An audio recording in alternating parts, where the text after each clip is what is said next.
আসসালামু আলাইকুম। এখন আমরা বই পড়া প্রবন্ধের টাইপ 6 নিয়ে আলোচনা করব, অর্থাৎ আমাদের বই পড়া প্রবন্ধের সর্বশেষ টাইপ অভিন্ন তথ্যভিত্তিক বহু নির্বাচনী প্রশ্ন উত্তর। চলো যা দেখা যায় এখানে কি কি আছে। নিচের উদ্দীপকটি পড়ে 43 ও 44 নম্বর প্রশ্নের উত্তর দাও। আমরা এখান থেকে 43 এবং 44 নম্বর প্রশ্নের আনসার করব। এখন খেয়াল করি সবাই। মিনা নিয়মিত লাইব্রেরিতে গিয়ে পড়াশোনা করে, কিন্তু তানিয়া মনে করে লাইব্রেরিতে অন্য বই পড়লে সময় নষ্ট হবে, ক্লাসে প্রথম হওয়া যাবে না। মিনা পড়াশোনা করতে চায়, তানিয়া পড়াশোনা করতে চায় না। উদ্দীপকে মিনার কাজে বই পড়া প্রবন্ধে কোন দিকটি প্রকাশিত হয়েছে? তার মানে মিনা ভালো কাজ করতে চাই। ওকে, 3 স্টার দেওয়া হয়েছে, আসতে পারে।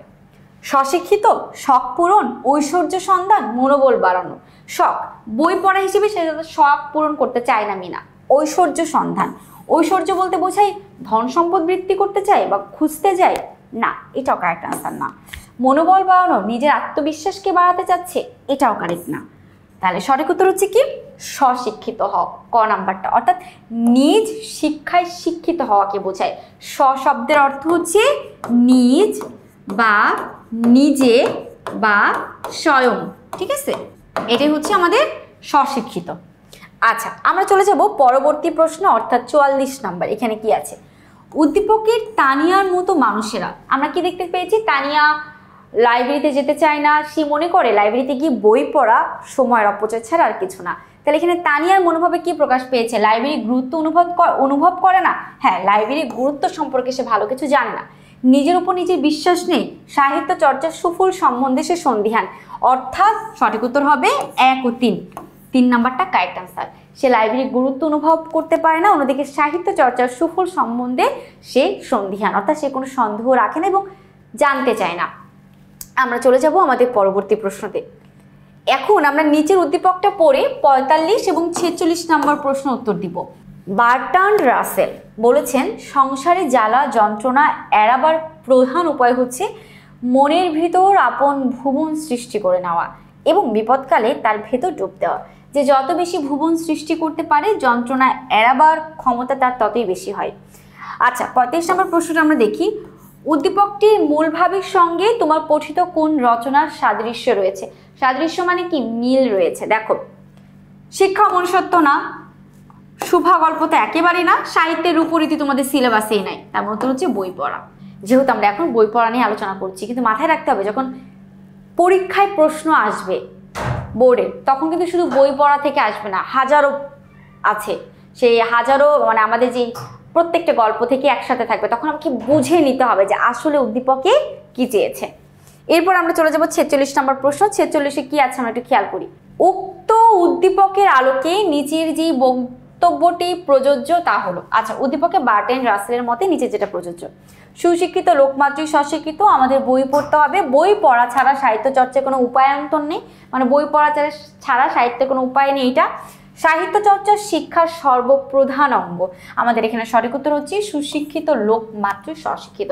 তার মানে 46-এর সঠিক উত্তর হবে ক। আশা করি আমরা বুঝতে পেরেছি। যাই হোক, আমরা এখন পরবর্তীতে যাব।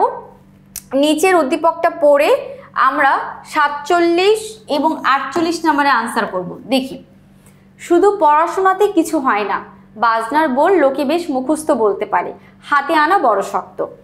উদ্দীপকের ভাবার্থ বই পড়া প্রবন্ধে যে উক্তির সাথে সামঞ্জস্যপূর্ণ তা লেখো। আমরা উদ্দীপকটা একটু ভালো করে পড়ি। হ্যাঁ, খেয়াল করি। শুধু পড়াশোনাতে কিছু হয় না, এক্স্যাক্টলি সারা জীবন পড়াশোনা করলাম, সেই পড়াশোনাতেই সব কিছু হয়ে যায় না। বাজনার বোল লোকে বেশ মুখস্থ বলতে পারে, এক্স্যাক্টলি তোমার যা আছে, যার মনে করো যার অনেক ধন সম্পদ আছে, সেই ধন সম্পদ বাজনার বোল মানুষ অনেক মুখে মুখে বলতে পারে, আমার এটা আমার সেটা আমার সেটা আমার, এগুলো আছে সেগুলো আছে। এই বাজনার বোল লোকে বেশ মুখস্থ করে বলতে পারে। হাতে আনা বড় শক্ত, অর্থাৎ কঠিন কাজ হাতে আনা অনেক কঠিন। তো উদ্দীপকের ভাবার্থ বই পড়া প্রবন্ধে যে উক্তির সাথে সামঞ্জস্যপূর্ণ তা হলো, মনের দাবি রক্ষা না করলে মানুষের আত্মা বাঁচে না, পাশ করো শিক্ষিত হওয়া এক বস্তু নয়, সুশিক্ষিত লোকমাত্রই স্বশিক্ষিত। আচ্ছা, এখানে আমরা সঠিক উত্তর কোনটা বলতে পারি? 1ও বলতে পারি, 2ও বলতে পারি, 3ও বলতে পারি, নাকি 3টার একটাও বলতে পারি না?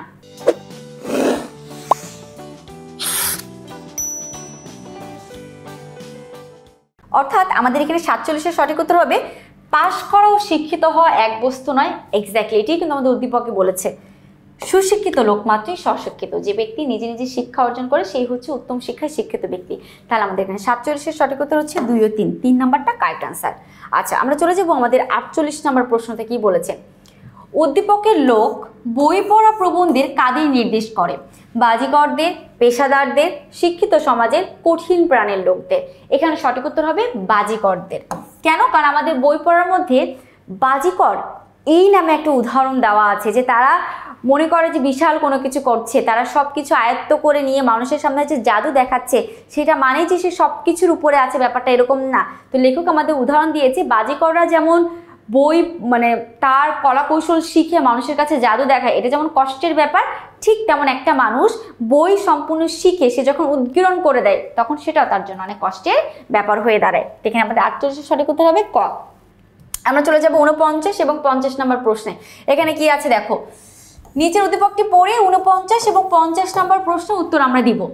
শেফালি পরিবারের রক্ষণশীলতার কারণে, মানে খুবই তাকে একেবারে আটকে রাখে। শেফালি নামের পরিবার তার পরিবারে তাকে খুব আটকে রাখে।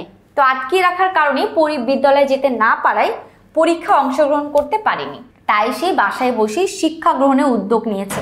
কারণ সে বই পড়ে জানতে পেরেছে প্রকৃত শিক্ষিত ব্যক্তিরা নিজের উদ্যোগে শিক্ষাকে আত্মস্থ করে সুপ্ত প্রতিভার বিকাশ ঘটিয়ে থাকেন। আত্মস্থ বলতে বোঝাচ্ছে আত্মবিশ্বাসী, নিজের উপর বিশ্বাসী হওয়াকে আত্মস্থ করে। সে আত্মস্থ করে কি করে? সুপ্ত প্রতিভার বিকাশ করে। সুপ্ত বলতে বোঝাচ্ছে যেই শক্তিটা বা যে বিশ্বাসটা তোমার মধ্যে লুকায়িত আছে, যেটা তুমি এখনো প্রকাশ করনি, সেই প্রতিভাটা হচ্ছে বিকাশ ঘটিয়ে থাকেন। 49 নম্বর প্রশ্নটা হচ্ছে, শেফালির উদ্যোগের বিষয়টি তোমার পঠিত কোন প্রবন্ধের প্রধান বিষয়? তো অবশ্যই আমরা বুঝতে পারছি শেফালি নিজে নিজে পড়ে নিজের আত্মবিশ্বাসকে আরো সুন্দর করতে চাচ্ছে, নিজের গোপন শক্তিকে বাড়াতে চাচ্ছে। তাহলে অবশ্যই নিরীহ বাঙালি তোমাদের সিলেবাসে না, এটা হবে না। শিক্ষা মনুষ্যত্বর মধ্যে লেখক এই ধরনের কোনো কথা বলে নাই, সেক্ষেত্রে এটা হবে না। নিম গাছ, নিম গাছের সঙ্গে তো প্রসঙ্গই মিলে না, তাই না? তাহলে সঠিক উত্তর হচ্ছে আমাদের বই পড়া। আচ্ছা, আমরা 50 নম্বরে আনসার করবো। দেখো এখানে 50 নম্বর কোনটা আছে, খেয়াল করি।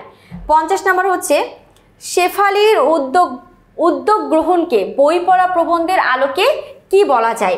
সুশিক্ষা, স্বশিক্ষা, প্রকৃত শিক্ষা, নৈতিক শিক্ষা।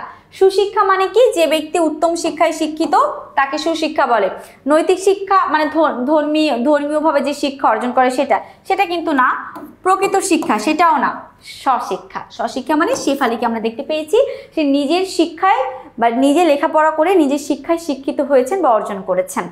আশা করি তোমরা বুঝতে পেরেছো। আর এই ধরনের সকল সহজ টপিক পড়তে গেলে অবশ্যই আমাদের ইজি সিরিজের সকল বইগুলো তোমরা সংগ্রহ করে নাও।